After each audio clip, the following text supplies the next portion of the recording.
Hai semua dan selamat datang. Hari ini kita akan selami satu konsep yang boleh kata antara yang terpenting dalam kimia, iaitu nombor pengoksidaan.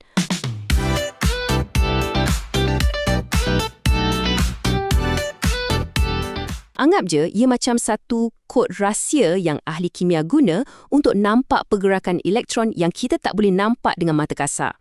Pernah tak anda tertanya-tanya macam mana dua sebatian yang dibuat dari bahan yang betul-betul sama boleh jadi lain sangat? Ambil contoh ni, kuprum air oksida warnanya merah, tapi kuprum air oksida pula warnanya hitam. Dua-dua ni cuma gabungan kuprum dengan oksigen. Jadi, apa sebenarnya yang membezakan diorang? Sebenarnya kan, misteri ni taklah serumit yang kita sangka. Kuncinya, macam yang tertera kat sini. Semuanya berbalik kepada satu benda, nombor pengoksidaan. Baiklah, jom kita mula dengan soalan yang paling asas sekali. Apa benda sebenarnya nombor pengoksidaan ni? Adakah ia cas yang betul-betul wujud? Sesuatu yang kita boleh sukat ke? Senang cerita, ia ni macam satu cas andaian. Cuba bayangkan dalam satu ikatan kimia, kita paksa semua elektron pergi dekat atom yang paling kuat menarik elektron. Cas yang terhasil itulah nombor pengoksidaan. Ia sebenarnya cuma satu cara untuk kita jejak siapa pemilik elektron dalam sesuatu tindak balas kimia. Okey, sekarang ni ada satu benda kecil tapi sangat penting untuk kita tahu. Cara penulisan dia. Kalau cas ion, kita tulis nombor dulu, baru simbol. Contohnya 2+. Tapi untuk nombor pengoksidaan kita terbalikkan. Simbol dulu baru nombor. Jadi +2.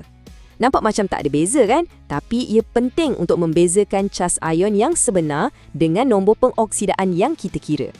Baik, macam mana nak tentukan nombor pengoksidaan ni? Kita perlukan satu set kit alatan iaitu 8 peraturan asas. Tapi jangan risau, bunyinya je macam banyak. Sebaik sahaja anda faham logik di sebalik setiap peraturan ni, percayalah anda boleh selesaikan hampir apa sahaja sebatian. Jom mula dengan yang paling senang. Mana-mana unsur yang wujud sendirian dalam bentuk aslinya, nombor pengoksidasian dia sentiasa sifar, kosong. Kenapa? Sebab dia belum lagi berkongsi, hilang atau dapatkan elektron dari atom lain. Dia neutral, tak kisahlah dia atom tunggal macam natrium atau molekul macam O2 atau S8, jawapannya tetap sifar. Seterusnya, kalau kita ada ion yang cuma ada satu atom atau ion monoatomik, peraturannya sangat mudah. Nombor pengoksidaan dia sama je dengan cas ion tu. Jadi kalau nampak ion kuprum dengan cas 2+, nombor pengoksidaan dia ialah +2. Senang kan? Kat sinilah jadual berkala jadi kawan baik kita. Bila unsur-unsur ni ada dalam sebatian, kita boleh guna jalan pintas.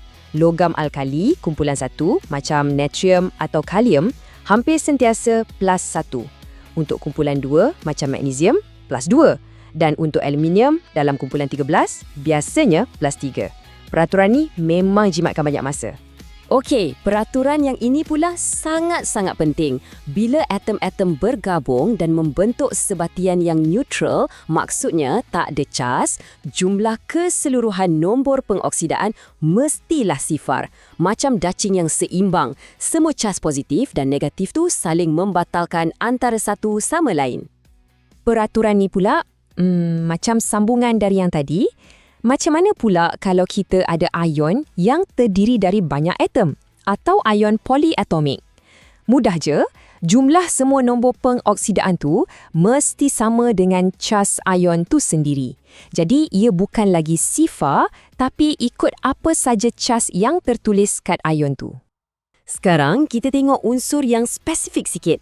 Hidrogen. Dalam hampir semua keadaan, nombor pengoksidaan dia ialah +1. Cuma ada satu pengecualian utama bila dia terikat dengan logam, membentuk apa yang kita panggil hidrida logam. Dalam kes yang jarang berlaku ni, dia jadi -1. Macam hidrogen tadi, oksigen pun ada peraturan yang konsisten. Dalam sebatian, ia hampir selalu -2. Pengecualian paling biasa yang kita akan jumpa ialah dalam peroksida, macam hidrogen peroksida, di mana nombor pengoksidaannya jadi -1. Dan peraturan terlahir dalam kit alatan kita. Halogen dari kumpulan 17 macam klorin atau iodin biasanya negatif 1. Sebabnya diorang ni memang suka sangat tarik satu elektron. Melainkan dia terikat dengan unsur yang lagi kuat dari dia, terutamanya oksigen. Masa tu dia terpaksa mengalah dan nombor pengoksidaan dia boleh jadi positif. Baiklah, kita dah ada 8 peraturan tu. Sekarang masanya untuk kita guna. Jom kita cuba satu contoh, langkah demi langkah. Kita akan cari nombor pengoksidasian untuk kromium, Cr, dalam sebatian kalium kromat, K2CrO4. Mula-mula sekali, kita tengok sebatian ni secara keseluruhan. Tak ada cas apa-apa kan? Maksudnya, ia neutral. Jadi, ikut peraturan #4, jumlah semua nombor pengoksidaan dalam sebatian ni mestilah sama dengan sifar. Sekarang, jom kita tukarkan ia jadi satu persamaan mudah. Kita ada 2 atom kalium, jadi kita tulis 2 dalam kurungan K, tambah dengan 1 atom kromium, iaitu Cr, dan tambah lagi dengan 4 atom oksigen, 4O. Semua ni kalau dijumlahkan, mesti dapat sifar. Langkah seterusnya, kita masukkan nilai-nilai yang kita dah tahu dari peraturan tadi. Ingat tak? Kalium K tu dari kumpulan 1, jadi nilainya positif 1. Oksigen O pula hampir selalu negatif 2. Jom kita gantikan nombor-nombor ni dalam persamaan kita. Okey, sekarang cuma tinggal matematik biasa. 2 darab positif 1, kita dapat positif 2. 4 darab negatif 2, kita dapat negatif 8. Jadi, persamaan kita sekarang jadi positif 2 tambah Cr tolak 8 sama dengan sifar. Kalau kita selesaikan lagi, kita akan dapat Cr tolak 6 sama dengan sifar. Dan bila kita pindahkan negatif 6 tu ke sebelah kanan, kita dapat jawapannya. Nombor pengoksidaan untuk kromium dalam sebatian ini ialah positif 6. Nampak tak? Bila kita guna peraturan tadi satu persatu, teka-teki ni dapat diselesaikan. Okey, kita dah pandai kira. Tapi soalan yang lebih penting, kenapa kita susah-susah buat semua ni? Apa gunanya nombor ni dalam dunia kimia yang sebenar? Jom kita tengok kenapa ia sangat penting. Inilah sebab utamanya tindak balas redox. Dengan jejak nombor pengoksidaan ni, kita boleh tahu dengan tepat atom mana yang hilang elektron dan atom mana yang dapat elektron. Kalau nombor pengoksidaan dia menaik, maksudnya dia mengalami pengoksidaan. Kalau nombor tu menurun, dia mengalami penurunan. Inilah cara paling jelas dan tepat untuk kita analisis tindak balas redox. Analogi ni memang terbaik, terutamanya untuk logam-logam macam ferrum atau kuprum yang boleh ada macam-macam nombor pengoksidaan. Fikirkan macam ni, kalau kita cuma sebut Sultan Mahmud, kita tak tahu yang mana satu kan? Angka Roman I, 2 atau 3 itulah yang bagi identiti. Sama juga dalam kimia, nombor pengoksidaan ni penting untuk kita bagi nama yang betul dan tak mengelirukan. Dan ini membawa kita balik ke soalan kita yang pertama tadi. Cuba tengok jadual ni. Dalam Cu2O, bila kita kira, nombor pengoksidaan kuprum ialah positif 1. Sebab itulah nama rasminya kuprum 1 oksida. Dalam CuO pula, ia jadi positif 2. Jadi namanya kuprum 2 oksida. Misteri dah pun terungkai. Nombor pengoksidaan inilah yang bezakan mereka. Jadi, sekarang anda dah ada semua kit alatan untuk bongkar kod rahsia kimia ni. Soalan terakhir untuk anda.